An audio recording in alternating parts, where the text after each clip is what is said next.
Hola a todos, gracias para seguir nuestros vídeos, estéis en Voces para Dormir. Esta noche comenzamos con el maravilloso desastre de ser un adolescente en la antigua Roma. Una época en la que la adultez comenzaba a los 13 años y la moda era poco más que tela envuelta con osadía. Así que, antes de que os pongáis cómodos, tomad un momento, dadle me gusta al vídeo y suscribíos, pero solo si realmente disfrutáis de lo que hago aquí. Y dejadme saber en los comentarios desde dónde nos estáis sintonizando y qué hora es para vosotros. Siempre es fascinante ver quién se une a nosotros desde todo el mundo. Tu vida como adolescente romano comienza con lo único en lo que Roma sobresale, un ruido tan ensordecedor que podría despertar a los muertos. Antes de que el sol extienda sus dorados deditos sobre el horizonte, la ciudad ya ha declarado la guerra a tu sueño. El primer sonido, tu vecino gritándole a su mula. ¿Por qué? Porque la mula tiene opiniones y las expresa con vehemencia sobre el empedrado al amanecer. Aún no has abierto los ojos y ya sabes que hoy será un día al estilo romano, caótico y ligeramente decepcionante. Si eres rico, te despiertas en una villa tan hermosa que hasta los dioses envidiarían tus suelos de mosaico. Pero no te acostumbres demasiado. Ese hermoso diseño al aire libre también significa que tu casa es básicamente un túnel de viento con una decoración costosa. Tu sirviente te golpea suavemente el hombro para despertarte con la energía de alguien que abandonó sus sueños hace mucho tiempo. Susurra, joven amo, es hora. Pero lo que realmente quiere decir es, por favor, despiértate antes de que el gallo vuelva a gritar. Si eres pobre, tu situación para dormir es más flexible. Compartes una habitación con suficientes hermanos para poblar una pequeña legión. Tu colchón es de paja. Y sabes que es de mañana porque tu hermano acaba de rodar de su mitad y sobre tu cara. El gallo grita afuera. El vecino ya discute sobre los precios del pan. Y consideras seriamente inventar la puerta moderna solo para apagar el ruido. El olor de Roma te golpea a continuación. Un cóctel de aceite de oliva, pan caliente, incienso, humo, sudor y cualquier líquido misterioso que tu vecino de arriba arrojó por la ventana anoche. Privacidad. Nunca oí hablar de ella. Paz. Se mudó hace años. Tus pies tocan el suelo. Frescas baldosas de terracota para la clase alta. Tierra compactada y fresca para todos los demás.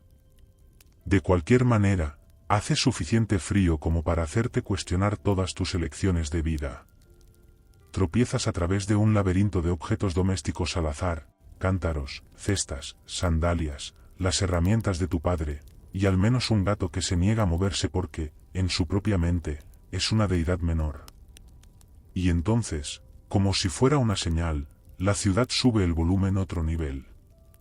Vendedores gritando sobre fruta fresca que definitivamente no es fresca. Panaderos presumiendo de su pan como si fuera un logro político. Niños callejeros corriendo como centuriones cafeinados. Esta es tu mañana. Esta es Roma. Una ciudad que no te despierta suavemente. Te agarra por la túnica y te dice, levántate, brilla, sobrevive. El desayuno en la antigua Roma es decepcionante. Llamarlo comida es generoso. Es más una sugerencia, un susurro de alimento, un pequeño gesto comestible para convencer a tu estómago de no presentar una queja ante los dioses. Te arrastras a la sala principal de tu casa, aún medio dormido y ya molesto con el mundo. Afuera, las calles rugen con vida. Pero adentro, tu familia se prepara para el desayuno romano, que tiene la emoción nutricional de una pared beige. Si eres de una familia rica, tu desayuno podría incluir pan mojado en miel, fruta seca, aceitunas, quizás algo de queso. Básicamente, comida de aperitivo que tu tío rico finge que es ligera y elegante, cuando en realidad apenas se registra como sustento. Los esclavos traen la comida con la mirada de quienes saben que te vas a quejar sin importar lo que sirvan. Si eres de Una familia más pobre, tu desayuno es más simple, mucho más simple, pan. Solo pan, posiblemente pan duro. El tipo de pan que, si se lanza a alguien, podría causar un daño emocional permanente. Puedes ablandarlo en vino aguado, la versión romana de un truco de vida, pero aún así sabe a arrepentimiento con notas de uva. Y hablando de vino, sí, los romanos bebían vino aguado por la mañana. No porque intentaran embriagarse antes del almuerzo, sino porque el agua en Roma tiene la personalidad de un estanque cuestionable. Los adolescentes de Roma beben vino diluido y lo llaman hidratación. Mientras tanto, los padres modernos se asustan si su hijo toma demasiada cafeína. La familia se reúne alrededor de la mesa, que es realmente solo una tabla de madera que finge ser un mueble.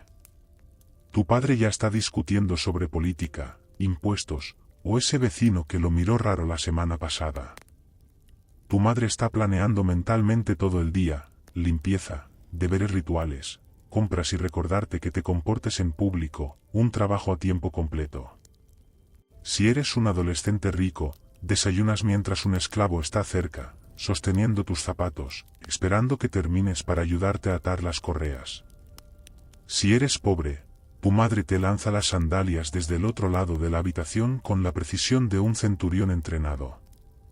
Y luego sales. El olor del desayuno, principalmente pan, aceitunas y una ligera decepción, se queda atrás mientras el aroma completo de Roma te golpea de lleno en la cara.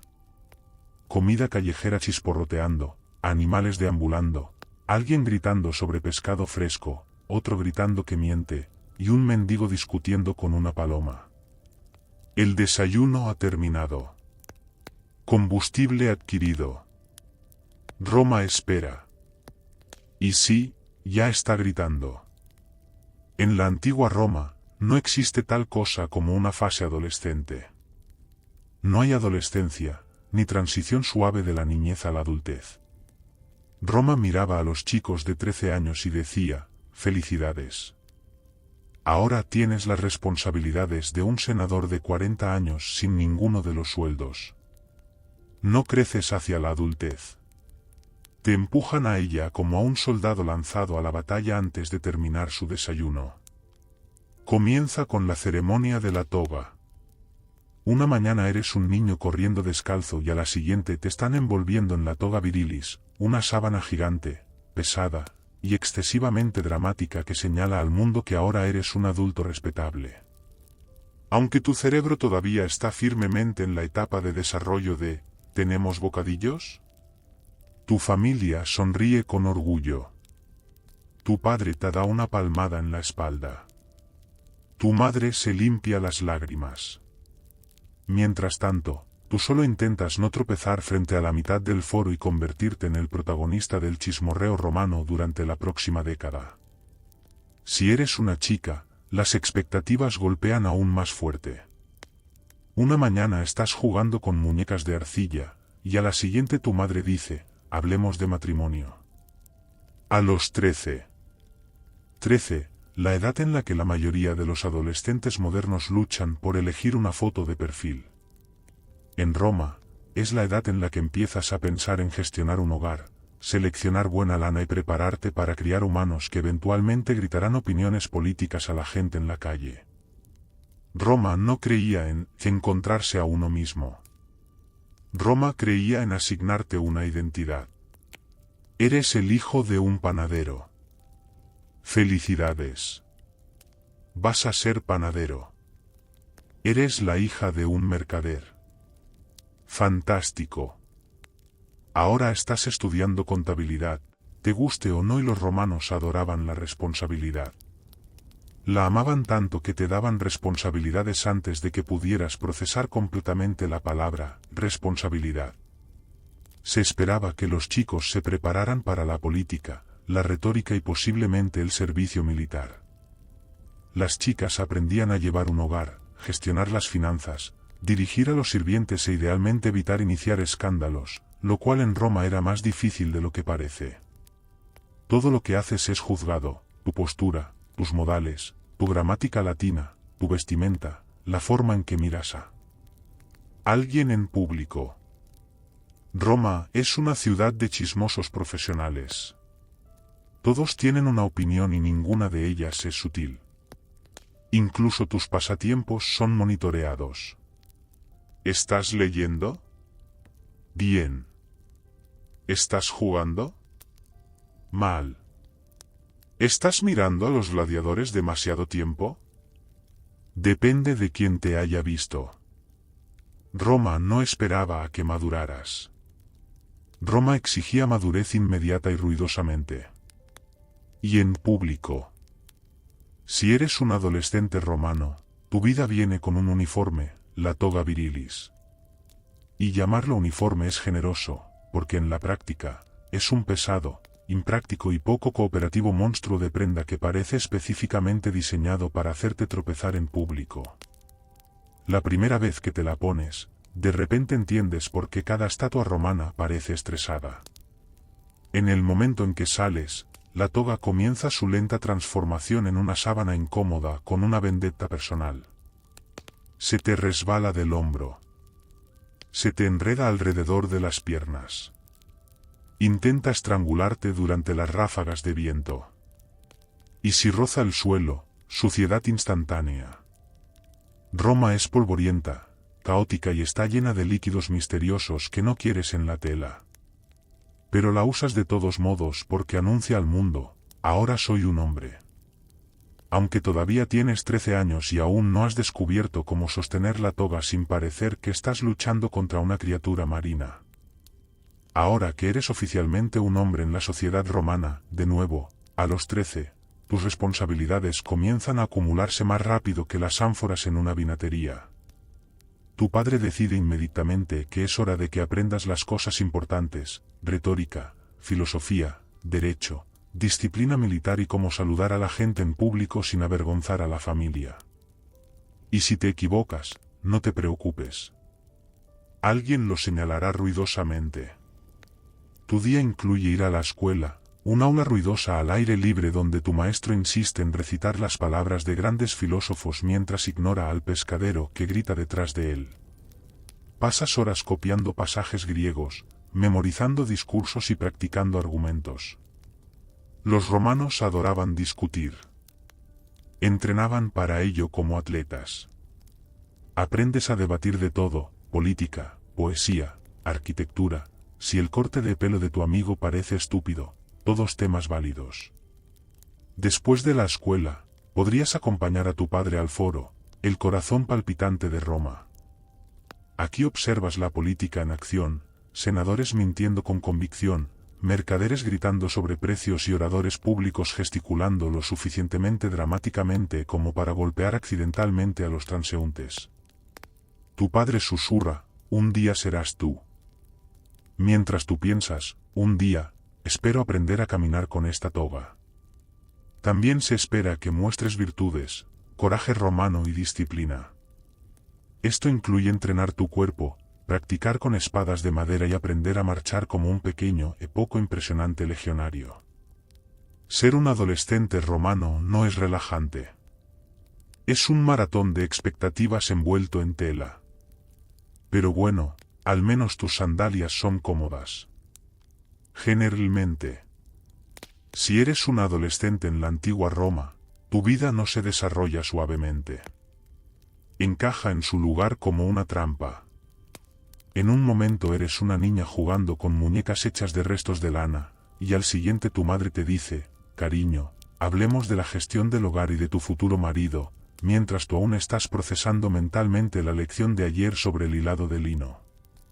Tu día comienza temprano, muy temprano, antes del amanecer. Porque según las madres romanas, la luz del sol es opcional, pero la productividad no. Te despiertas con los sonidos de la calle, vendedores gritando, perros ladrando, alguien dejando caer un cántaro por tercera mañana consecutiva, y luego con el sonido de la voz de tu madre recordándote que la adultez no se va a preparar sola. Tus tareas comienzan de inmediato. Ayudas con el tejido, el hilado, la limpieza, la preparación de alimentos y la gestión del ciclo interminable de la lavandería romana. La ropa romana es mayormente de lana, y la lana no coopera. Revuelves tinas de agua caliente, frotas manchas, escurres túnicas con tus manos y te preguntas en silencio cuántos dioses deben ser apaciguados para inventar la futura lavadora. Si tu familia es rica, tu día incluye supervisar a los sirvientes y aprender a organizar cenas elegantes.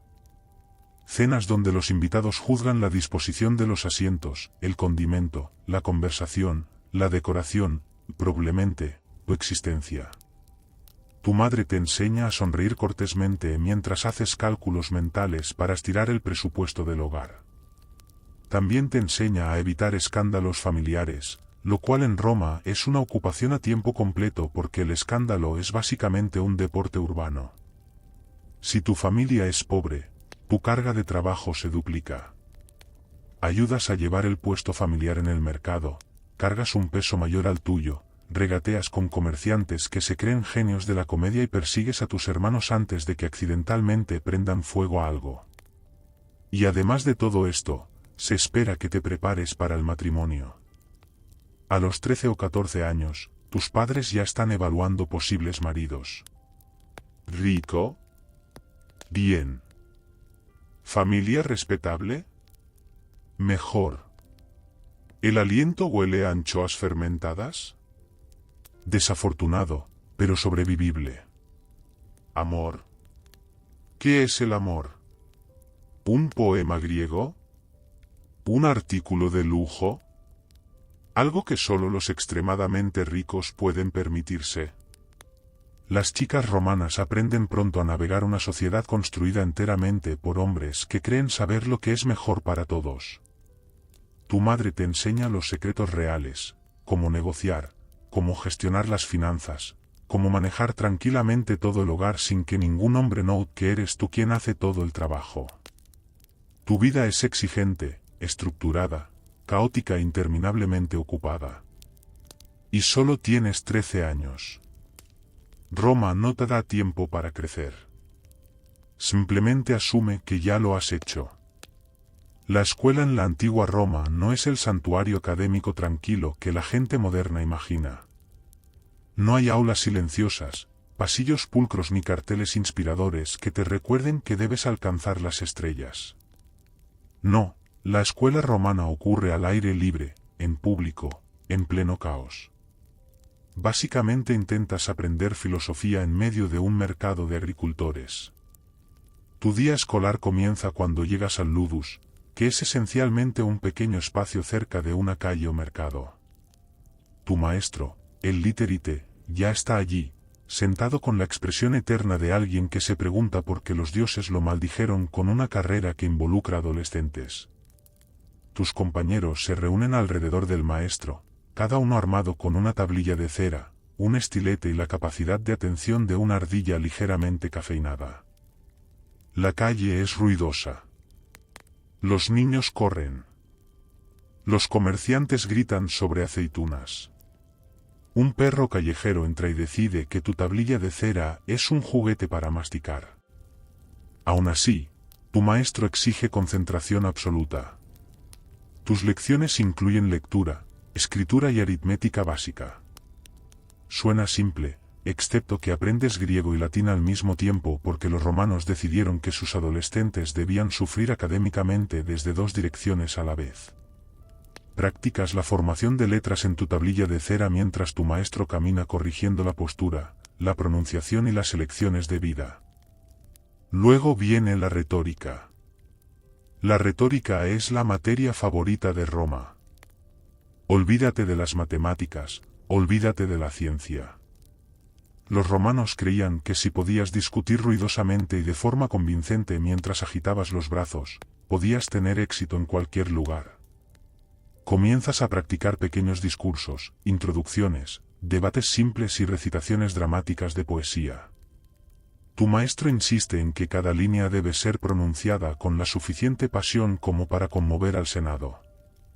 Mientras tanto, tú solo intentas no distraerte con el pescadero discutiendo con un cliente a 1 metro de distancia. Si tu familia puede permitírselo, más tarde te gradúas con el Grammaticus, el maestro avanzado.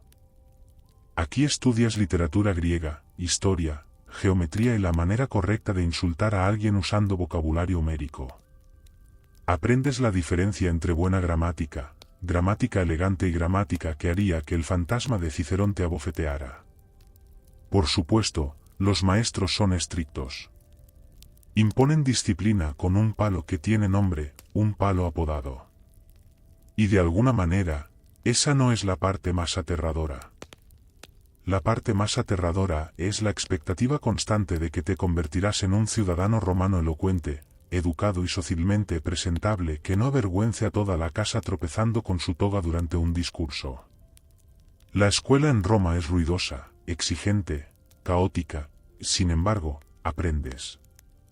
Porque en la antigua Roma, la educación no es opcional. Es una preparación para una vida vivida en público. Y Roma siempre está observando. Cuando llegas a la adolescencia en la antigua Roma, la ciudad ya te ha dejado una cosa muy clara: ahora eres útil. No lindo, no en crecimiento, no descubriendo cosas. Útil. Roma cree profundamente en exprimir la productividad de cada ser humano desde el momento en que pueden caminar sin caerse a una fuente. Si eres de una familia pobre o modesta, tu día implica más tareas de las que un adolescente moderno podría sobrevivir emocionalmente. Olvídate de limpia tu habitación. Estás fregando suelos, acarreando agua de una fuente a varias manzanas de distancia, cortando verduras, alimentando animales, tejiendo tela, barriendo patios e intentando no inhalar demasiado polvo mientras tu hermano sacude alfombras desde el balcón como si estuviera invocando una tormenta de arena. La lavandería. Felicidades, tienes que ayudar. Y la lavandería romana no es lavandería. Es guerra. La ropa se empapa en tinas, se pisotea, se frota con cepillos, se enjuaga, se escurre a mano y se cuelga para secar de una manera que de alguna manera involucra a todos los parientes gritando instrucciones simultáneamente. Y justo cuando crees que has terminado, tu madre aparece con otra cesta como una diosa decepcionada. Si eres chico, lo más probable es que también seas aprendiz en algún lugar. Quizás con un herrero, donde tu día consiste en estar sudoroso, cubierto de hollín y ser gritado por un hombre que habla exclusivamente con gruñidos y ruidos de martillo. O quizás eres aprendiz de un alfarero, donde tu trabajo es llevar arcilla pesada e intentar con todas tus fuerzas no romper nada porque el alfarero tiene la paciencia de un toro cansado. Si eres chica, tu aprendizaje ocurre dentro del hogar. Aprendes a tejer, hilar, cocinar, presupuestar, gestionar el almacenamiento y el antiguo arte romano de sonreír cortésmente mientras resuelves los problemas de todos en silencio. Tu madre te entrena como un general preparando a un comandante. Un día llevarás un hogar, y ella no te dejará avergonzar a la familia por una mala gestión del suministro de aceite de oliva. Mientras tanto, los adolescentes ricos también tienen tareas. Simplemente implican supervisar a las personas que hacen el trabajo real. Pero créeme, la supervisión romana es agotadora. Debes observar. Debes criticar. Debes asentir sabiamente en los momentos apropiados. Debes fingir que entiendes la contabilidad mientras tu padre te sermonea sobre los precios del grano. Y si eres extremadamente rico, felicidades. Ahora tienes la carga adicional de las lecciones de etiqueta. Sí, etiqueta. Aprendes a sentarte, pararte, saludar a los senadores, entregar objetos cortésmente y evitar cometer crímenes sociales como hablar fuera de turno o usar las sandalias equivocadas en un festival. No importa tu clase, Roma espera que contribuyas. Los adolescentes no son ornamentales. Son mano de obra. A los 13 o 14, no te estás preparando para la vida adulta. Ya la estás viviendo. A pesar de las responsabilidades, las tareas, las expectativas y la amenaza constante de ser regañado por un adulto por razones que no entiendes completamente, los adolescentes romanos aún lograban tener una vida social. Ruidosa, dramática. Roma no es una ciudad de amistades tranquilas. Es una ciudad de amistades forjadas en el caos. Tus amigos son los niños con los que creciste. Vecinos, compañeros de clase, primos, el chico que una vez lanzó un ánfora a una fuente y culpó a un perro, y la chica que puede negociar mejor que la mitad del Senado. Juntos, formáis un pequeño ejército de energía adolescente deambulando por las calles de la capital del imperio. Roma es vuestro patio de juegos, y por patio de juegos, me refiero a un peligroso, concurrido y no regulado curso de obstáculos. Te mueves entre carros, esquivas perros callejeros, evitas charcos inesperados de líquido cuestionable y te abres paso entre comerciantes que consideran gritar a los adolescentes un pasatiempo querido. Te encuentras con tus amigos en el foro, en los bares o en la tienda de comida más cercana que vende pan, aceitunas o bocadillos empapados en garum. La comida callejera es tu salvavidas. Tú y tus amigos coméis mientras discutís temas vitales para adolescentes. ¿Qué gladiador es el más genial? Si tu profesor de retórica está secretamente maldito, ¿y quién vio a un senador tropezar con su toga la semana pasada?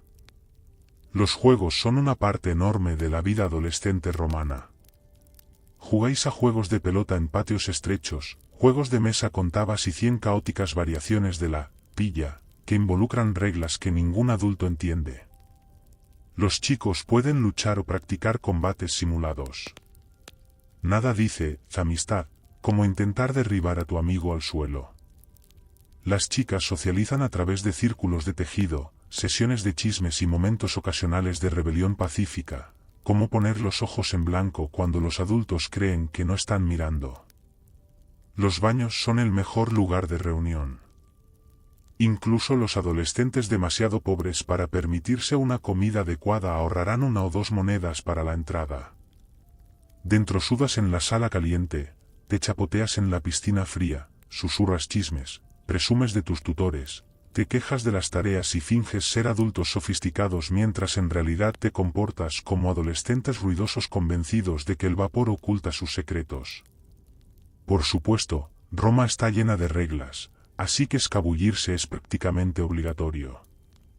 Los adolescentes se escabullen para ver entrenar a los corredores de carros, para escuchar a los artistas callejeros practicar rutinas de comedia o para espiar a los gladiadores haciendo calentamientos. Cada salida se convierte en una misión, completa con susurros dramáticos y carreras ocasionales cuando las cosas salen mal. Las amistades en Roma son feroces, leales, ruidosas e inolvidables. Porque cuando creces en una ciudad que nunca deja de moverse, gritar o juzgar, te aferras a las personas que entienden tu caos. Ser un adolescente en la antigua Roma significa una cosa por encima de todo: tu atuendo está ahí para destruirte. La moda romana no es ropa. Es una batalla diaria entre tú, la gravedad, la tela y la humillación pública. Y la gravedad siempre gana. Empecemos por los chicos. Te despiertas, te pones la túnica y luego el evento principal, te envuelves en la toga virilis. Una prenda tan dramática, tan pesada, tan inútilmente grande que podría servir como carpa de circo en caso de emergencia. La toga tiene exactamente 2 objetivos en la vida. 1, señalar tu transición a la adultez, y 2, hacerte tropezar frente a alguien importante. Ninguna estatua romana muestra la verdad. La toga se resbala. Se pliega mal. Desarrolla una mente propia. Si hay brisa, olvídalo. De repente estás en una lucha de cuerpo completo con una sábana mientras la ciudad observa. Los senadores la hacen parecer elegante porque tienen esclavos ajustándola cada 10 minutos. Tú, en cambio, eres un adolescente que intenta no colapsar en un burrito de tela. Las chicas tienen sus propios desafíos de moda. Usas la estola y la palla, ambas prendas encantadoras. En teoría. En realidad, son largas, pesadas y decididas a engancharse en cualquier mueble cercano, marco de puerta o cabra que pase. Te atas el cabello en peinados elaborados que requieren al menos 3 horquillas, 2 oraciones y la paciencia del propio Júpiter. Y después de todo ese esfuerzo, una ráfaga de viento y estás reinventando el peinado local sin querer. Los accesorios no son opcionales. Las joyas comunican la riqueza de tu familia, o la falta de ella, a todos en un radio de 3 manzanas. Pendientes, pulseras, broches. Los romanos eran urracas con ambición social. Si eres rica, usas oro y cuentas de vidrio. Si eres pobre, usas hueso, arcilla o lo que tu tío haya intercambiado en el mercado. Esperemos que no esté maldito. Calzado, sandalias, por supuesto. Prácticas en verano, tolerables en primavera, lamentables en invierno. Las correas siempre se rompen en el peor momento. Siempre. Generalmente cuando intentas parecer digna o cuando necesitas cruzar un charco sospechoso que absolutamente no vino de la lluvia. Y recuerda, Roma es prejuiciosa. Toda la ciudad es una pasarela gigante, y cada ciudadano es un crítico de moda. Demasiado sencilla, sospechoso. Demasiado elegante, sospechoso. Túnica arrugada, imperdonable. Toga tocando el suelo. Has avergonzado a tus ancestros. La moda romana exige 2 cosas, confianza y ajuste constante. Estás drapeado en simbolismo, envuelto en presión social y atado con esperanza. Bienvenido a la antigua Roma, donde incluso tu atuendo tiene un significado político y vendettas personales. Salir de tu casa como adolescente romano es como entrar en un curso de obstáculos en vivo diseñado por los dioses para su entretenimiento personal. Las calles de Roma no son calles en el sentido moderno. Son organismos vivos, ruidosos, impredecibles, dramáticos y absolutamente decididos a hacerte tropezar, salpicarte, confundirte o convertirte a una nueva religión antes del almuerzo. En el momento en que sales, la ciudad te agarra por la túnica y te sacude para despertarte. Los vendedores ya están gritando como si estuvieran en una competencia para reventar tus tímpanos. Pan fresco, pescado fresco, mentiras frescas. Aprendes rápidamente que todo en Roma se anuncia ruidosamente, con confianza y con un contacto visual agresivo. Los olores te golpean a continuación. Roma tiene un perfil de aroma que no puede ser capturado por la ciencia. Es una potente mezcla de pan horneado, aceite de oliva, incienso, sudor, animales, vino, alcantarillado, humo de madera, carne cocida y lo que tu vecino haya tirado por la ventana hace 5 minutos. Cada esquina huele diferente. Cada esquina huele honesta. Navegar por las calles es un deporte.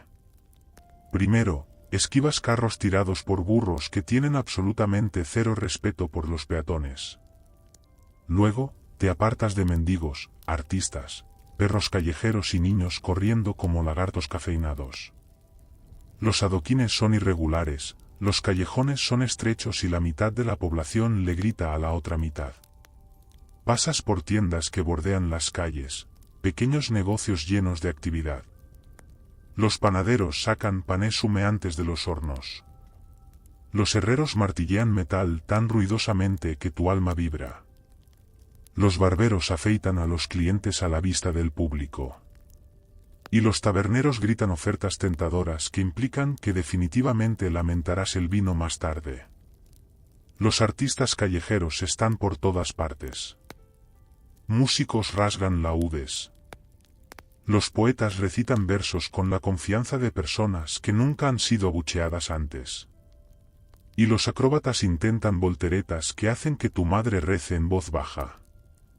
Algunos tienen talento, otros son entusiastas. El tráfico de carros es una pesadilla. Si oyes que se acercan ruedas, te mueves rápido porque los conductores romanos operan bajo 2 reglas. 1. La velocidad es vida. Y 2. Los peatones deben prestar atención. Los adolescentes a menudo corren para apartarse dramáticamente, fingiendo después que no estaban asustados en absoluto. También te encuentras con soldados de patrulla. Recordatorios andantes de que Roma es poderosa, organizada y siempre está observando. No sonríen. No saludan. Te miran. Como si estuvieras a un paso torpe de la toga de convertirte en papeleo. Y sin embargo, a pesar del caos, los olores, los gritos, las experiencias cercanas a la muerte y la amenaza constante de resbalar en algo misterioso, las calles de Roma son emocionantes. Están vivas. Son peligrosas. Son inolvidables. Y como adolescente romano, son tu mundo. Si hay algo que los adolescentes romanos aman más que quejarse de las tareas, son los festivales. Y la antigua Roma tiene muchos festivales. Tantos que a veces te preguntas si todo el imperio está a una mala cosecha de convertirse en una fiesta de un año con cobros de impuestos ocasionales. Los festivales en Roma son ruidosos, caóticos, alegres, imprudentes y sospechosamente carentes de reglas, lo que significa que los adolescentes los adoran. Empecemos con el grande, Saturnalia. Durante una gloriosa semana en diciembre, Roma se pone patas arriba. Los amos sirven a sus esclavos. Las familias intercambian regalos. El juego se vuelve socialmente aceptable. Y a los adolescentes se les permite comportarse como pastores de cabra sobreexcitados sin supervisión adulta. Vistes ropa brillante, gritas en las calles y comes suficientes dulces como para cuestionar si los dioses inventaron la diabetes. Luego está Lupercalia, un festival que los padres modernos prohibirían absolutamente. Los adolescentes se reúnen para ver a sacerdotes semidesnudos correr por la ciudad golpeando a la gente con tiras de piel de cabra para la fertilidad. Finges que solo lo miras irónicamente, pero en el fondo sabes que a todos de tu edad les parece hilarante, caótico y ligeramente preocupante. Floralia es otro favorito. Un festival de primavera lleno de flores, bailes, representaciones teatrales y gente actuando dramáticamente a pesar de estar completamente sobria. Las adolescentes lo adoran por la moda. Los adolescentes lo adoran por razones que niegan cuando sus padres preguntan. Cada festival viene compuesto de comida, artistas, música y la versión romana antigua del caos carnavalesco. Paseas por las calles con tus amigos, comiendo pasteles de miel o nueces tostadas, mientras magos callejeros realizan trucos que definitivamente implican trampas, pero que de todos modos son entretenidos. Observas a actores interpretar comedias burdas con máscaras tan exageradas que podrían atormentar tus sueños. Acróbatas dan volteretas, músicos tocan, la gente baila con abandono. Roma se convierte en un patio de juegos. Pero los festivales no son el único entretenimiento. El Coliseo y los anfiteatros son imanes para los adolescentes. Tú y tus amigos os escabullís para ver entrenar a los gladiadores. Guerreros musculosos practicando con espadas de madera mientras finges que estás allí con fines educativos. La energía, los vítores, el drama, es adictivo. Tu madre dice que los juegos son demasiado violentos. Tu padre dice que son culturalmente importantes. Tú insistes en que solo te interesa la estrategia. Luego está el Circo Máximo, hogar de las carreras de carros, el equivalente antiguo de la Fórmula 1 mezclada con MMA. Los adolescentes eligen equipos, pintan símbolos en sus sandalias y se quedan roncos gritando mientras los caballos corren por la pista a una velocidad vertiginosa. Ganar se siente como un triunfo. Perder se siente personal. Los festivales y el entretenimiento no son solo pasatiempos. Son libertad. Son alegría. Son el latido del corazón de la vida adolescente romana. Si crees que las termas romanas eran entornos de spa tranquilos y relajantes donde la gente susurraba suavemente y disfrutaba de la serenidad, felicidades. Nunca has estado en Roma. Las termas son el corazón palpitante de la vida social romana. Ruidosas, concurridas, húmedas, caóticas, de alguna manera, siguen siendo el lugar favorito de todos para pasar el rato. Como adolescente romano, las termas son el lugar para socializar. Tú y tus amigos no decís, vamos a vernos más tarde. Decís, nos vemos en las termas. Porque, sinceramente, ¿a dónde más se puede ir? Las calles son peligrosas. El foro está lleno de adultos discutiendo, y tu casa está llena de tareas esperando para emboscarte. Las termas son territorio neutral, un santuario de vapor y chismes. La entrada es barata, incluso para las familias más pobres. Entregas una pequeña moneda, entras e inmediatamente te golpea una pared de calor que te abofetea más fuerte que tu profesor de retórica cuando citas mal a Homero. Dentro es un laberinto de habitaciones, el apoditarium, vestuario, el tepidarium, sala templada, el caldarium, sala caliente, y el frigidarium, piscina fría. Cada una ofrece una experiencia única, ninguna de las cuales implica paz. Te desnudas en el vestuario, escondes tus pertenencias en un compartimento y rezas para que el encargado sea honesto hoy. El robo es técnicamente ilegal, pero ocurre con la suficiente frecuencia como para que todos finjan que es parte del encanto. Luego te diriges a la sala templada para que tu cuerpo se ajuste. Junto con otras 50 personas que tuvieron exactamente la misma idea. La sala caliente es donde ocurre la magia. El vapor es tan denso que apenas puedes ver tus propias manos. Hombres de mediana edad discuten ruidosamente sobre política. Hombres mayores se quejan de todo. Los adolescentes susurran chismes tan jugosos que podrían derrumbar el Senado. El calor no es solo templado, puedo sentir mi alma sudando de calor. Tu cabello se encrespa al instante. Tu piel se hidrata, quieras o no. Luego viene la piscina fría, la versión romana de un desafío. Saltas, gritas internamente y tratas de no morir de la impresión mientras tus amigos se ríen de ti. El agua es más fría que la expresión que te pone tu madre cuando intentas ser sarcástico. Entre chapuzones, comes bocadillos, charlas, te quejas de la escuela, admiras carteles de gladiadores tallados en las paredes y finges que no estás mirando a personas atractivas desde lejos. Las termas son el único lugar donde los adolescentes pueden relajarse, socializar y fingir que la adultez no está corriendo hacia ellos a velocidad de gladiador. Las termas no son solo higiene. Son terapia. Son comunidad. Son la versión romana antigua de un centro comercial, gimnasio, cafetería y centro de chismes, todo fusionado en un glorioso edificio sudoroso. Si crees que los padres modernos tienen altas expectativas, los padres romanos antiguos querrían decirte algo. En Roma, las expectativas familiares te golpean con la fuerza de un carro desbocado, y no hay absolutamente escape. Eres un adolescente, sí, pero a Roma no le importa. Roma cree que estás listo, maduro, capaz y responsable, a pesar de la abrumadora evidencia de lo contrario. Tu familia no solo espera que tengas éxito. Lo esperan. Porque Roma es una sociedad construida enteramente sobre la reputación. El honor de tu familia importa más que tu comodidad, sentimientos, ambiciones, o el hecho de que tu toga te esté intentando matar en este momento. Si eres un chico, tu padre te sienta para la charla. No la versión moderna, la versión romana. Es algo así, hijo, debes traer honor a la familia. Entrena tu mente, entrena tu cuerpo, aprende la ley, estudia retórica, observa el foro, y deja de encorvarte.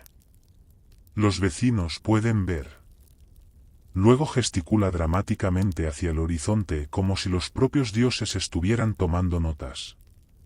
Tu madre escucha cerca, asintiendo como si estuviera dando el visto bueno a tu futuro currículum.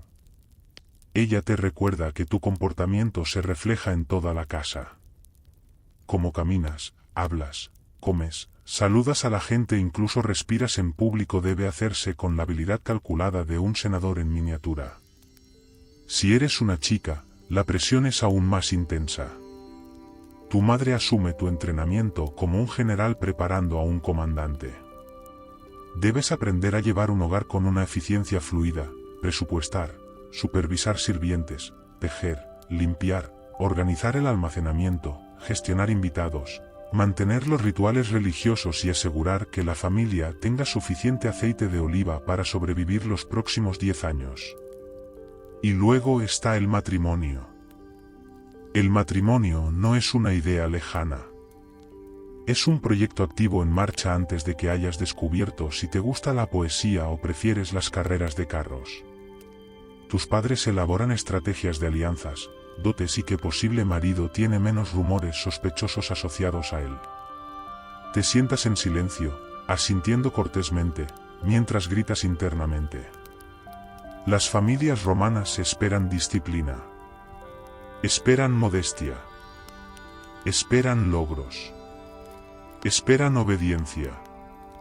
Esperan que actúes con la compostura de un político de 45 años mientras todavía te sacudes la arena de las sandalias de los juegos callejeros de ayer. No hay rebelión adolescente en Roma. No porque los adolescentes no se sientan rebeldes. Lo hacen. Sino porque la rebelión termina con una charla de 3 horas sobre honor, deber, ancestros, Júpiter y porque tu comportamiento podría causar sequía. Roma no simplemente cría adolescentes. Los forja bajo presión, bajo expectativas, bajo los ojos vigilantes de todo el vecindario. A pesar de toda su política, ruido y olores cuestionables, la antigua Roma aún tenía una constante universal: los adolescentes desarrollando flechazos dramáticos que podrían alimentar un anfiteatro entero. El amor en Roma es caótico, inconveniente, emocionante, arriesgado y absolutamente inevitable, como todo lo demás en esta ciudad. Empecemos por lo básico. Los adolescentes romanos se enamoran rápido. Miras a través del foro, ves a alguien ajustándose la toga sin caerse, y de repente estás convencido de que los dioses te han enviado una señal. Ves a alguien en las termas, con el cabello perfectamente rizado, o al menos no completamente arruinado por el vapor. Y tu corazón decide que esto es el destino. No importa que nunca les hayas hablado. Los detalles se pueden arreglar más tarde. Tus amigos no ayudan, por supuesto. Lo alientan todo. Deberías hablarles. Deberías escribirles un poema. Deberías fingir que necesitas direcciones aunque hayas vivido aquí toda tu vida. Los adolescentes romanos inventaron los malos consejos mucho antes de Internet. Si eres un chico, intentas impresionar a tu flechazo a través de técnicas cuidadosas como pararte cerca de ellos torpemente, gesticulando exageradamente en conversaciones de las que no forman parte, o fingiendo que tu toga no te está estrangulando. Podrías intentar escribir una pequeña línea poética inspirada en Ovidio, excepto que termina sonando más como una lista de compras con emociones. Si eres una chica, las cosas son más complicadas. No puedes simplemente acercarte a alguien y decir, hola. Eso es escandaloso. En cambio, dominas el arte de la mirada de reojo. Sutil, estratégica y devastadora. Os cruzáis en el mercado, fingiendo cuidadosamente no notar mientras absolutamente notáis.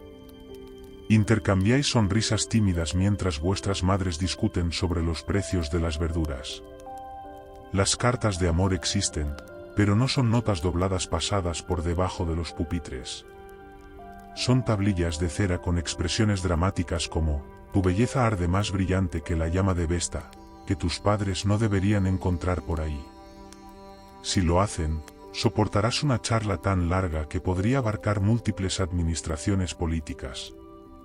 Por supuesto, siempre existe el riesgo del chismorreo. Roma es la capital mundial del chismorreo. Te confías a un amigo y al atardecer todo el vecindario tiene opiniones sobre tu romance imaginario. Los senadores chismorrean, los panaderos chismorrean, incluso los perros callejados probablemente chismorrean. Y sin embargo, el amor persiste. A pesar de las reglas, a pesar de los padres, a pesar de los fallos de la toga, porque incluso en una ciudad obsesionada con el deber y el honor, los adolescentes romanos encontraron formas de sentirlo todo intensamente, de esperar, de soñar, de coquetear mal y de imaginar futuros mucho más grandes que las paredes de su hogar familiar.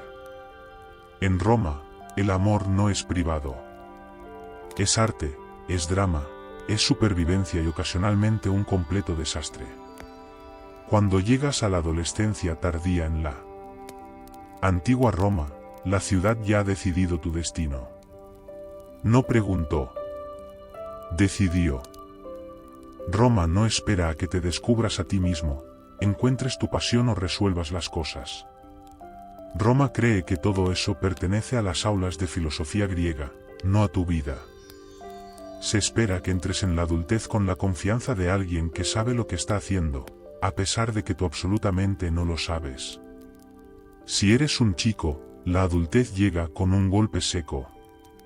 De repente, tu padre te arrastra al foro y comienza a presentarte a personas que nunca has conocido, pero a las que de alguna manera se supone que debes impresionar. Senadores, mercaderes, magistrados, todos dando consejos que no pediste. Uno te da una palmada en el hombro y dice, debes defender los valores romanos. Y tú asientes cortésmente, aunque todavía entras en pánico cuando tu toga se dobla mal. Tu futuro es un buffet de responsabilidades, derecho, política, servicio militar o hacerse cargo del negocio familiar.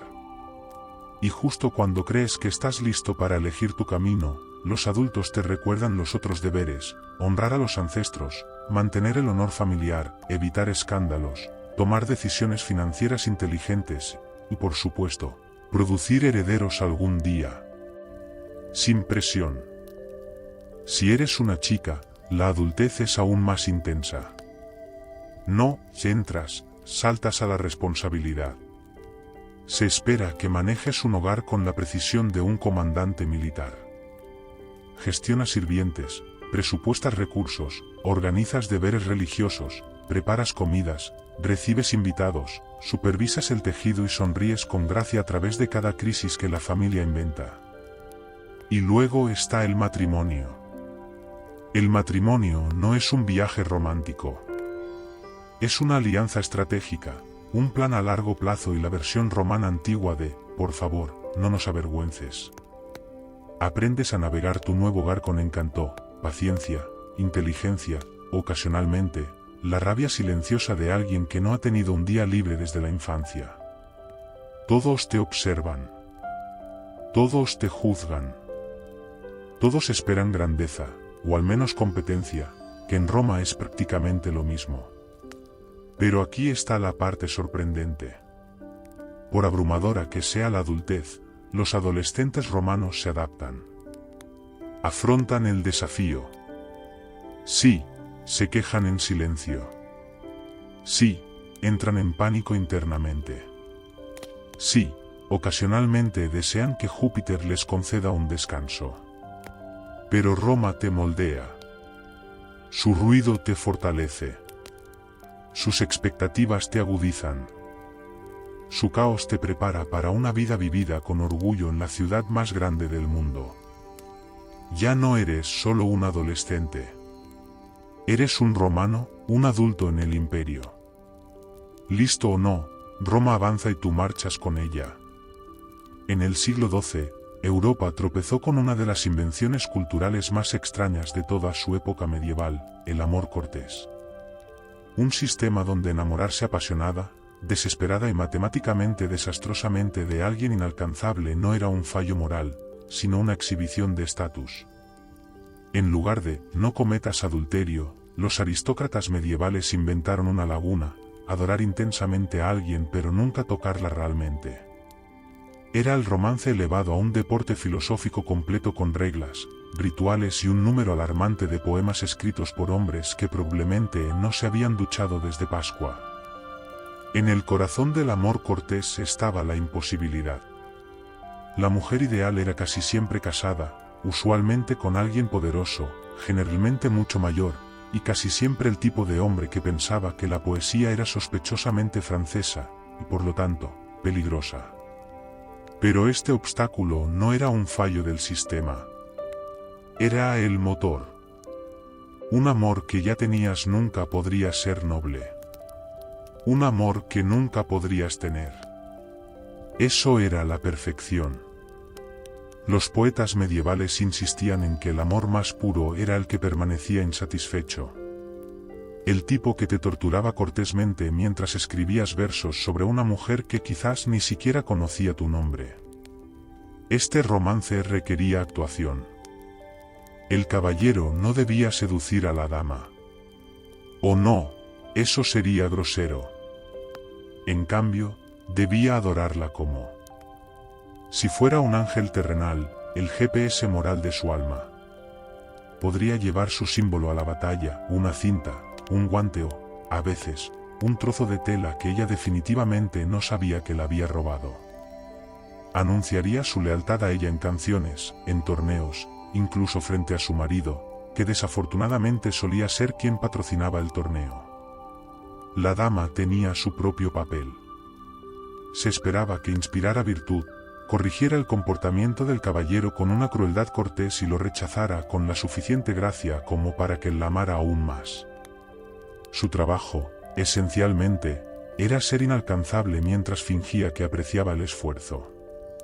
En un mundo donde las mujeres nobles tenían un poder limitado, este extraño sistema romántico les dio accidentalmente un nuevo tipo de influencia, el poder para hacer que los hombres compitieran, sufrieran, mejoraran o cometieran una suave locura poética. Así, desde el principio, el amor cortés no trataba de besarse o tocarse o escabullirse detrás de los muros del castillo. Se trataba de anhelo, un anhelo armado, un desamor socialmente aprobado, la excusa de un noble para mirar a la esposa de otro y llamarlo filosofía. Para entender el amor cortés, hay que entender el papel de la mujer noble medieval, o más bien el mito de ella. En teoría, era la estrella polar moral de todo el universo aristocrático, pura, elegante, más sabia que Aristóteles y supuestamente bendecida con el tipo de inteligencia emocional que podía transformar a un caballero violento en un caballero simplemente mirándolo. En realidad, solía ser una mujer práctica y políticamente astuta, que gestionaba propiedades, alianzas matrimoniales, finanzas domésticas, embarazos y el ocasional brote de peste. Pero los poetas medievales no escribían sobre mujeres reales.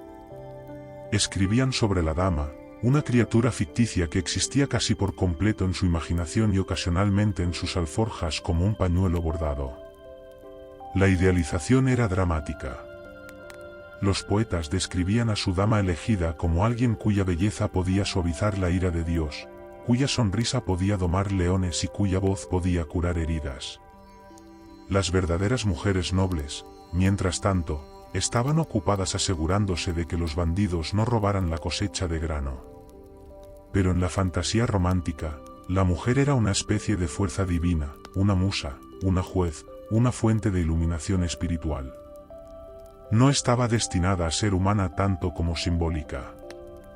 La dama también se convirtió en una excusa extremadamente conveniente. Los caballeros afirmaban que luchar más duro en la batalla no era porque quisieran gloria o botín, sino por ella, su valentía, su cortesía, incluso su higiene personal. Todo ello supuestamente al servicio de una mujer a la que no se les permitía tocar. Si un caballero se comportaba mal, los poetas insistían en que era porque carecía de una dama guía. Si se comportaba bien, era porque una dama lo había inspirado. Las mujeres medievales eran aparentemente responsables de todo excepto del clima. Pero la vida en el pedestal tenía sus inconvenientes. Una mujer noble siendo adorada por algún caballero que no era su marido caminaba por una cuerda floja. Si lo animaba demasiado, se arriesgaba a ser acusada de adulterio. Si lo rechazaba con demasiada dureza, violaba las reglas de cortesía. Tenía que declinar suavemente sus avances mientras le permitía continuar el melodrama emocional que alimentaba su poesía. Piensa en ello como el equivalente medieval de estar atrapada con un admirador persistente mientras mantienes tu reputación. Excepto que el admirador aparece con cota de malla recitando metáforas sobre tus cejas. Sin embargo, a pesar del absurdo, esta idealización dio a las mujeres nobles un tipo inesperado de gravedad social. En una sociedad que rara vez permitía a las mujeres el poder directo, ser colocada en un pedestal, incluso imaginario, podía inclinar el mundo muy ligeramente a su favor. Si la mujer noble era colocada en un pedestal, el caballero medieval se colocaba en un lugar mucho menos digno, generalmente de rodillas, jurando lealtad eterna a alguien que podía terminar todo con un solo movimiento de ceja. En el amor cortés, la devoción del caballero no era una admiración casual. Era una ocupación emocional a tiempo completo, completa con rituales, votos y un nivel de sufrimiento dramático que las audiencias modernas clasificarían como teatro no remunerado. El caballero comenzaba seleccionando una dama, idealmente alguien casada, socialmente superior y lo más inalcanzable humanamente posible. Esto no era un error. Era la característica principal. Si el amor era demasiado fácil, no era noble. Una mujer casada aseguraba que el deseo del caballero permaneciera distante, doloroso, y lo más importante, un excelente material para la poesía. No se suponía que la conquistara. Se suponía que la anhelara en una agonía digna y cortés. Luego le juraba obediencia total, lo que era extremadamente conveniente para los poetas y extremadamente incómodo para los maridos. Sus votos se asemejaban a una extraña mezcla de devoción religiosa y melodrama personal. Prometía defender su honor, seguir sus órdenes, mejorarse moralmente, si era necesario, morir gloriosamente en su nombre. Idealmente, evitaría morir en realidad, pero la amenaza de ello hacía todo más poético. Esta devoción se manifestaba en la vida cotidiana. Un caballero podría llevar sus colores, una cinta, un pañuelo, un trozo de tela que ella nunca le dio, pero que él reclamaba como una reliquia sagrada. Podría desempeñarse excepcionalmente en torneos y luego declarar públicamente que su victoria le pertenecía por completo a ella. Si perdía, se culpaba a sí mismo por no ser digno. Un número sorprendentemente grande de crisis emocionales medievales involucraban a caballeros disculpándose con sus damas después de ser derribados de un caballo a gran velocidad. El anhelo se convirtió en un estilo de vida. Se suponía que un caballero en la tradición del amor cortés estaba constantemente al borde del colapso emocional, suspirando dramáticamente, componiendo versos y mirando pensativamente el horizonte como si esperara el permiso divino para tener una conversación con la mujer que inspiró toda esta miseria. ¿Era amor? ¿Era un caos emocional autoinfligido? ¿Era una versión medieval de la cultura de fans donde la dama no sabía que tenía un club de fans? Quizás un poco de las tres, pero el sufrimiento era esencial. El dolor probaba la profundidad. La contención probaba la virtud. Y la distancia entre el caballero y la dama, imposible, prohibida, irresistible, era lo que mantenía vivo todo el sistema. El amor cortés no solo sucedió. Vino con reglas. Una constitución no escrita que determinaba cómo un caballero podía adorar a una mujer sin crear accidentalmente un escándalo lo suficientemente grande como para iniciar una disputa. Los poetas e intelectuales medievales trataban estas reglas con una seriedad usualmente reservada para tratados estatales o decretos papales. Si las citas modernas tuvieran la mitad de la estructura que exigía el amor cortés, la mayoría de la gente necesitaría un abogado solo para enviar un mensaje de texto. El libro de reglas más famoso provino de Andreas Capellanus, un clérigo del siglo XII cuyo trabajo aparentemente incluía documentar las ilusiones románticas de la aristocracia. Su tratado de amor establecía docenas de principios sobre cómo debía funcionar el amor noble. Estas no eran directrices suaves. Eran mandamientos rígidos y generadores de drama. Por ejemplo, el amor no puede existir entre marido y mujer. Sí, el mundo medieval declaró oficialmente que el matrimonio era demasiado aburrido para contar como amor. Si amabas a tu cónyuge, lo estabas haciendo mal. Las reglas enfatizaban el secreto, lo cual era irónico porque la mitad de los trovadores de Europa hicieron carrera chismorreando a través de la música sobre quién amaba a quién.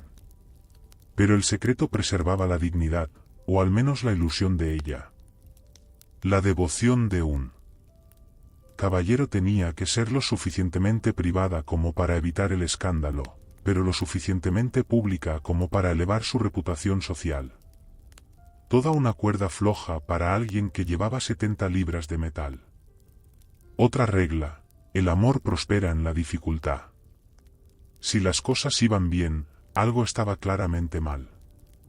Obstáculos, distancia, desaprobación, matrimonio, torres cerradas, maridos enfadados con ballestas no eran problemas. Eran ingredientes vitales. Sin sufrimiento, un caballero no estaba verdaderamente enamorado. Solo estaba pasando un rato agradable, y los momentos agradables no eran poéticos.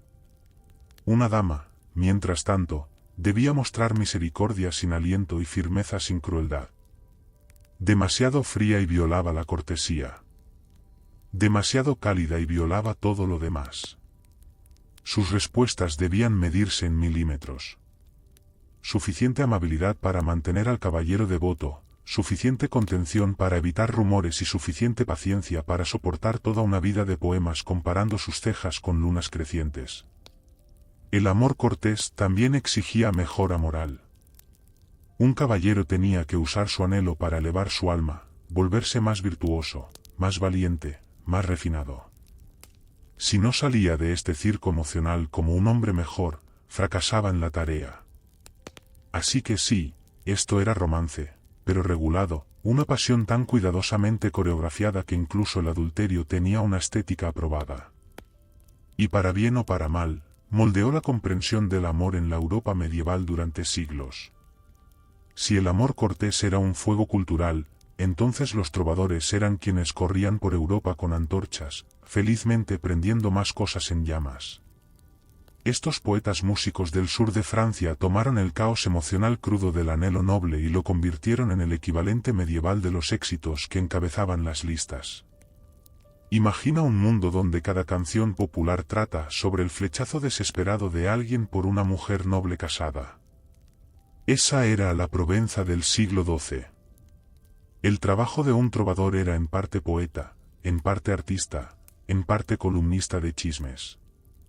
Componían versos elaborados sobre caballeros que adoraban a damas que nunca podrían tocar, y damas que inspiraban a caballeros al negarse a tocarlos. Sus letras elevaban el anhelo a una forma de arte. Un solo suspiro de una dama podía alimentar una balada entera. Una mirada suya podía llenar un álbum completo. Y si le decía una frase real al caballero, felicidades. Eso era básicamente un Grammy emocional.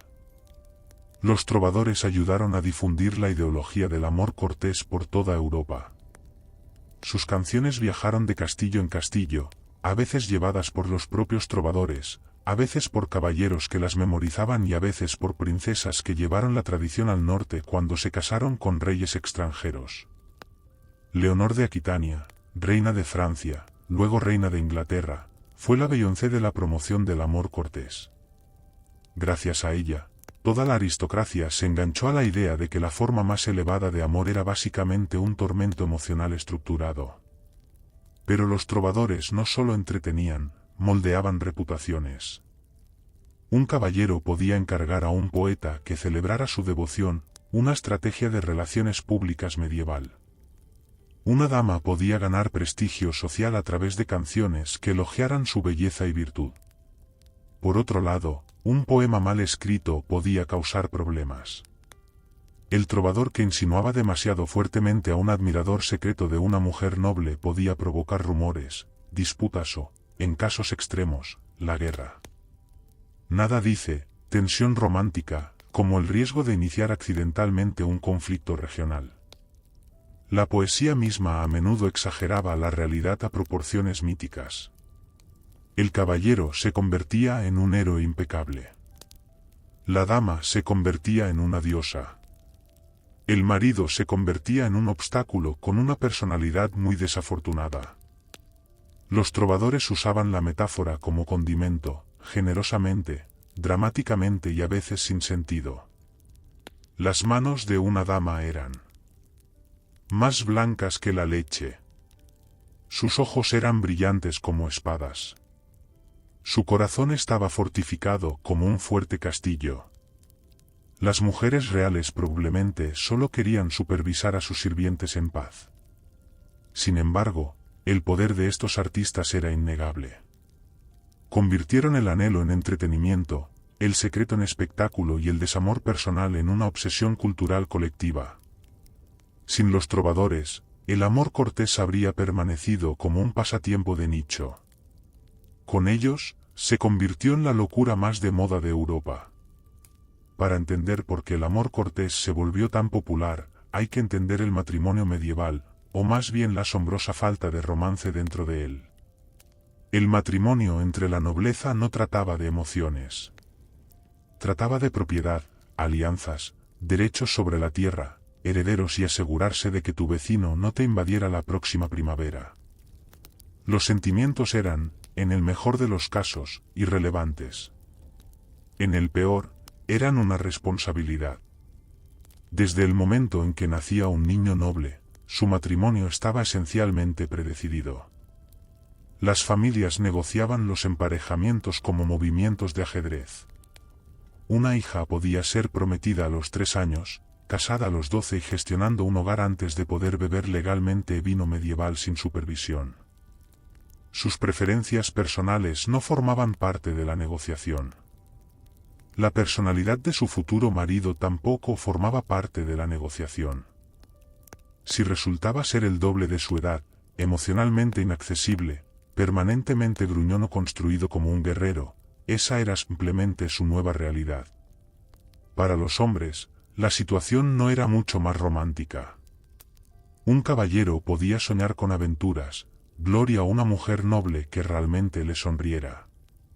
En cambio, se le decía que se casara con quien trajera el mejor acuerdo de tierras. El afecto marital podía ocurrir, por supuesto, pero nadie contaba con ello.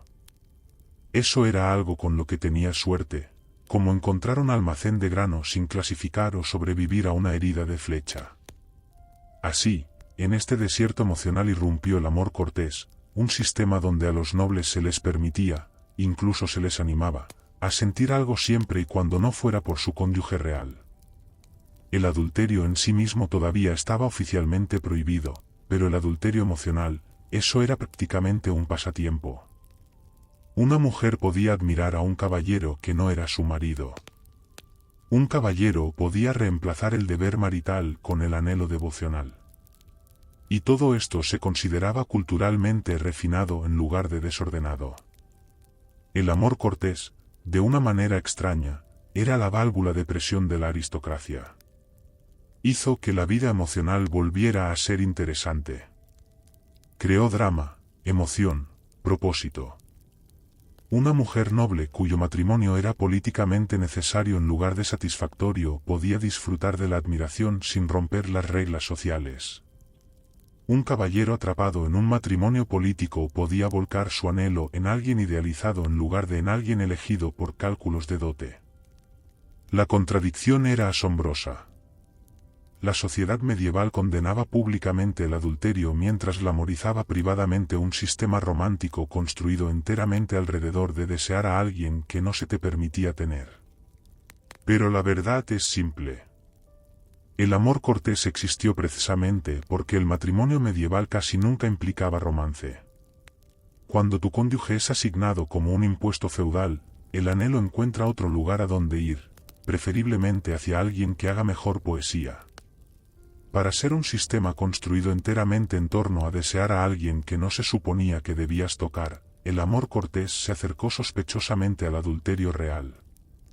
Tan cerca, de hecho, que ejércitos enteros de clérigos, nobles y maridos irritados pasaron siglos discutiendo dónde estaba la línea. La regla oficial era simple: el amor cortés debía permanecer puro, intocable, inmaculado, maravillosamente imposible. La realidad no oficial, digamos que muchas parejas medievales trataron las reglas como pautas creativas. Todo el sistema se basaba en una fascinante habilidad medieval: fingir. Un caballero podía jurar devoción de por vida a la esposa de otro hombre siempre y cuando lo hiciera en poesía pulcra en lugar de en un pasillo oscuro. Una dama podía aceptar su admiración siempre y cuando mantuviera un tono que dijera, adoro tu devoción, no, encuéntrame detrás del palomar. En teoría, era teatro emocional sin consecuencias físicas. Pero los humanos son humanos, incluso en el siglo XII, y un caballero que escribía 14 poemas sobre el cabello de una mujer no siempre se satisfacía con la metáfora. Los trovadores no ayudaron. Sus canciones difuminaron las líneas, insinuaron citas secretas y ocasionalmente se desviaron hacia el territorio de, todos sabemos lo que está pasando aquí. Las cortes bullían de susurros. ¿El caballero de qué dama se había vuelto demasiado audaz? ¿Qué marido fingía no darse cuenta? ¿Qué poeta necesitaba ser exiliado por insinuar demasiado? El hecho de que tantos romances terminaran con «nunca consumaremos este amor» debería decirte todo sobre la frecuencia con la que ocurría lo contrario. La Iglesia, previsiblemente, lo odiaba todo. Los clérigos advertían que incluso amar a alguien, solo en el corazón, era una amenaza espiritual, como el adulterio realizado completamente con el suspiro. Predicaban sermones condenando la lujuria disfrazada de nobleza y acusaban a los trovadores de propagar la decadencia moral a través de melodías pegadizas. Mientras tanto, los nobles asistían a estos sermones llevando el lazo de su dama en la manga. Los maridos fueron los que tuvieron más dificultades. Públicamente, tenían que actuar con dignidad. El amor cortés estaba de moda, después de todo. Privadamente, muchos estaban furiosos. Los códigos legales medievales están llenos de referencias sospechosas a maridos celosos, repentinas joyas y casos en los que un caballero se cayó accidentalmente por una ventana. Al mismo tiempo, ser admirada por un caballero famoso elevaba el prestigio de la casa de una dama. Así que la mayoría de los maridos tragaban su orgullo y esperaban que el admirador cortés de su esposa permaneciera en la etapa de sufrimiento poético en lugar de la etapa de riesgo real de escándalo. El amor cortés se equilibraba en el filo de una navaja. Un amor que debía parecer adúltero sin llegar a serlo. Debía inspirar deseo sin cumplir el deseo. Debía arder intensamente sin prender nada en fuego. Y de alguna manera, contra toda lógica, funcionó la mayor parte del tiempo. Para ser algo supuestamente puro y edificante, el amor cortés tenía un talento espectacular para causar un caos absoluto. Los caballeros se enamoraban de las mujeres equivocadas. Los reyes se volvían sospechosos. Los trovadores difundían rumores. Y ocasionalmente, todo el sistema escalaba a una crisis política, una guerra abierta o un colapso papal. Esto no era solo poesía. Esto era geopolítica con mejores metáforas. Tomemos el famoso caso de Leonor de Aquitania, santa patrona del romance complicado. Su corte en Poitiers se convirtió en el equivalente medieval de un think tank romántico lleno de trovadores inventando nuevas definiciones de amor, damas debatiendo la ética romántica y hombres nobles practicando la caballería con un nivel de entusiasmo que ponía nerviosos a los maridos. Algunos historiadores argumentan que estos juegos de coqueteo y canciones contribuyeron directamente a las tensiones que destrozaron su matrimonio con Luis VII. Cuando una reina usa la devoción emocional como palanca política, Europa presta atención. O consideremos a María de Champaña, quien convirtió el amor cortés en un tribunal moral. Ella presidía juicios de amor donde los nobles debatían dilemas románticos teóricos como, ¿puede una dama amar a dos hombres a la vez? Estos eran ejercicios intelectuales, sí, pero moldearon actitudes sobre la lealtad, el adulterio y el poder. Las ideas tienen consecuencias, especialmente cuando se susurran al oído real. Luego estaban las batallas provocadas por aventuras físicas reales disfrazadas bajo la elegante bandera de la devoción cortés. Más de un caballero murió defendiendo el honor de una dama, o al menos defendiendo el rumor de que estaba defendiendo su honor. Un noble que afirmaba públicamente devoción a la mujer equivocada podía desencadenar disputas familiares, asedios de castillos y el colapso de alianzas de larga data porque alguien compuso un poema de más. La Iglesia, ya sospechosa de este, libre para todos, emocional, duplicó la condena cuando estos escándalos tocaron fibras políticas. Algunos clérigos compararon el amor cortés con la herejía, un sistema donde los humanos adoraban a otros humanos con una devoción que solo pertenecía a Dios. La idea de que un caballero podía arrodillarse ante su dama de la misma manera que se arrodillaba ante la Virgen María era espiritualmente peligrosa y políticamente desestabilizadora. Un obispo incluso advirtió que el amor cortés corrompe los reinos más rápido que la guerra. Palabras fuertes de un hombre que probablemente nunca tuvo un trovador que le escribiera una balada. Pero a pesar de los conflictos, las excomuniones y el ocasional funeral con demasiada poesía, el amor cortés perduró. Alimentó egos, moldeó la diplomacia y dio a los nobles aburridos algo en lo que obsesionarse entre cruzadas. En un mundo construido sobre la jerarquía y el deber, el afecto prohibido fue la chispa impredecible que podía poner todo en movimiento, a veces bellamente, a veces catastróficamente.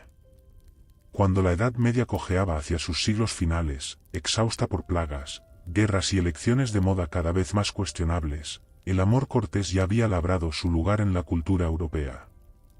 Lo que comenzó como un pasatiempo poético entre aristócratas del sur de Francia, se convirtió en un fenómeno que abarcó todo el continente y que redefinió el romance, la literatura y la forma en que los europeos entendían el deseo mismo.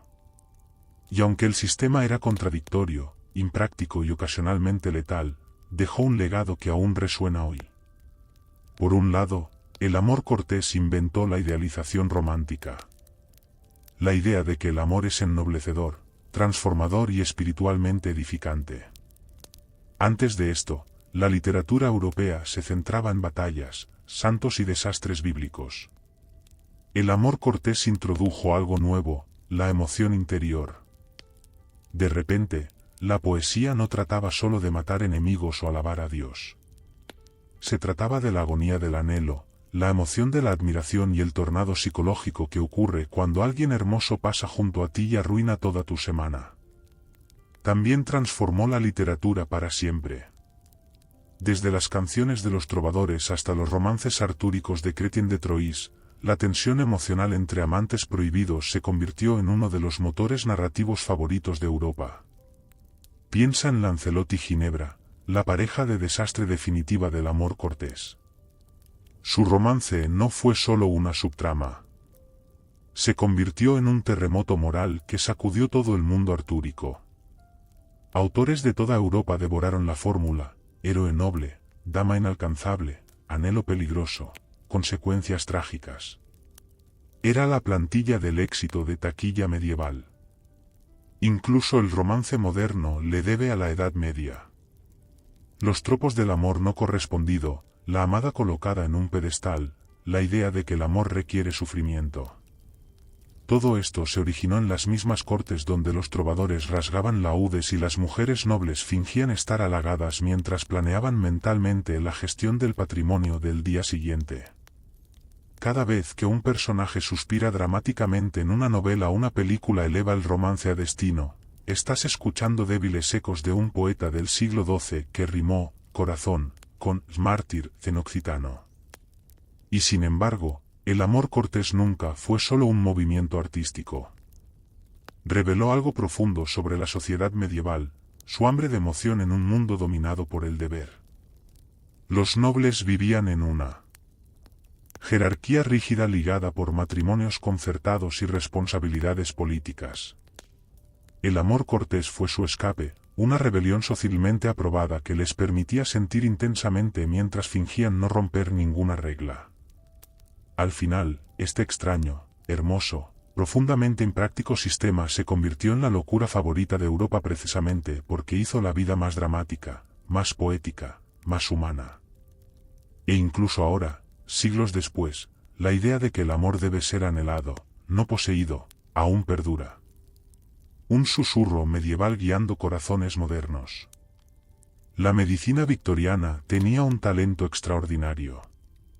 Podía convertir casi cualquier cosa que hiciera una mujer en una crisis médica. No comer lo suficiente, enfermedad. Comer demasiado, enfermedad. Sentirse cansada, enfermedad. sentirse enérgica, definitivamente una enfermedad. Y si una mujer se atrevía a expresar una opinión, o peor aún, aburrimiento, ira o deseo, los médicos recurrían a sus cuadernos como si estuvieran documentando una criatura exótica descubierta en la naturaleza. La época produjo algunos avances genuinos en la ciencia, sí, pero también produjo un asombroso catálogo de trastornos femeninos fabricados que serían risibles si no se usaran para controlar a las personas. El más infame de ellos fue la histeria.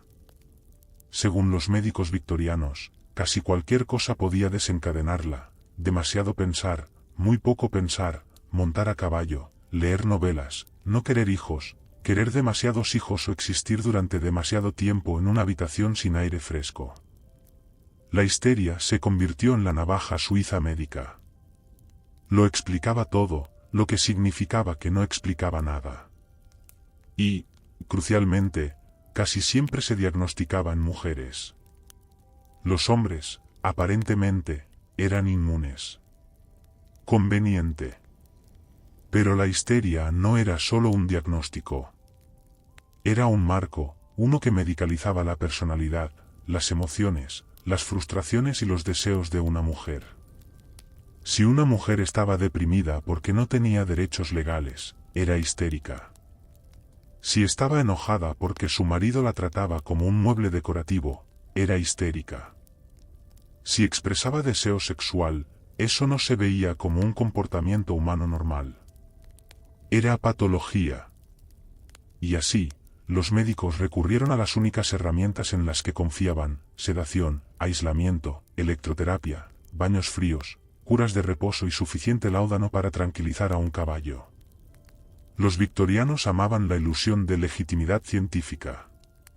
Así que, en lugar de admitir que la angustia de una mujer podía tener causas sociales, como estar atrapada en un matrimonio sin amor o tener prohibida la educación, convirtieron su sufrimiento en una etiqueta médica ordenada. Y cuanto más médica sonaba la etiqueta, más fácil era ignorar el problema real.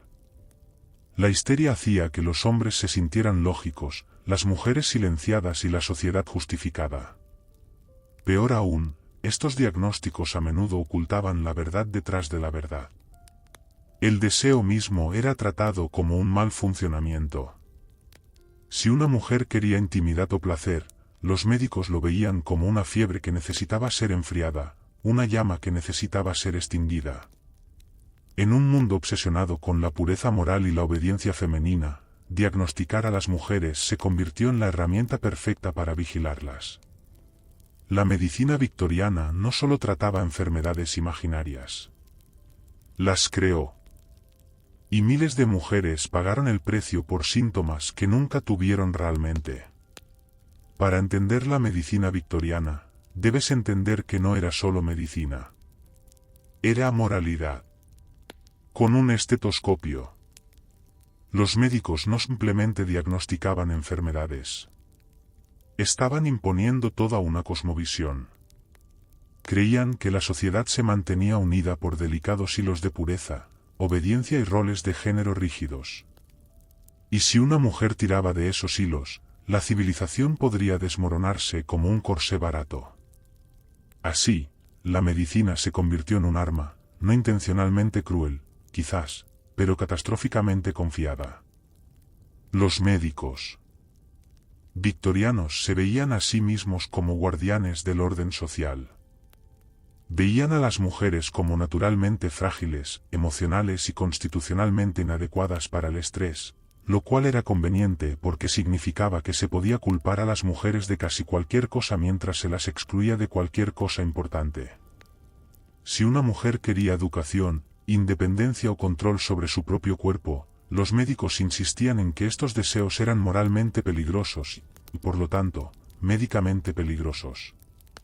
Y así inventaron diagnósticos que coincidieran. El concepto de degeneración se puso especialmente de moda. Esto no era una condición médica real. Era un miedo.